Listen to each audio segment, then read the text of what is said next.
তো আমি এখন যাচ্ছি বৈষ্ণব সভায়। তো আজকে তো অক্ষয় তৃতীয়ার মেলা, সবাই জানো তোমরা। তো এই জন্যে এক দাদার বাড়িতে বৈষ্ণব সভার আয়োজন করেছে।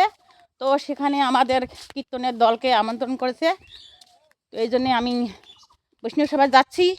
তো সংসারের কাজ তো অনেকে করলাম, করে দেখলাম সংসারের কাজে দুঃখ লাঞ্ছনা ছাড়া আর কিছুই মেলে না। তো সংসারের কাজ করে যতটুকু সময় পাই সেই সময়টুকু আমি ভগবানের কাজে লাগাই, কারণ ভগবান ছাড়া আমার কিন্তু গতি নাই। সংসারে যতই কাজ করো না কিন্তু সেখানে কোনো কিছুই আনন্দ পাওয়া যায় না, আর সংসারে সব অসার। এই জন্যেই আমি সংসারের কাজের পাশাপাশি ভগবানের কর্ম একটু করি, দিন পূর্তি আর কি করেই থাকি। তো বন্ধুরা, আপনারাও করবেন। আপনারা যতই সংসারের কাজ করেন না কেন, কিন্তু ভগবানের নাম কখনোই ভুলতে নেই। ভগবানের নাম ভুললে কিন্তু ভগবান আবার এইভাবে তোমাকে আঘাত করবে, তুমি কিন্তু ধরতেও পারবা না।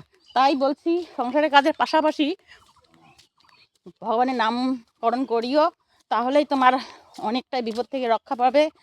কারণ ভগবানের নাম যতই তুমি ভুলে যাবে, ততই তোমাকে ভগবান অনেকটাই দুঃখ লাঞ্ছনার মধ্যে একদম জর্জরিত করে রাখবে। তাই বলছি, ভগবানের নাম কখনোই ভুলো না। সংসারের কাজ করো, করার পাশাপাশি ভগবানের নামও করতে হয়, এবং ভগবানের নাম ভুলতে নেই। যতই ভগবানের কর্ম করবে ততই তোমার মঙ্গল হবে। তোমার মঙ্গল তো তুমি অবশ্যই চাইবে, তাই না?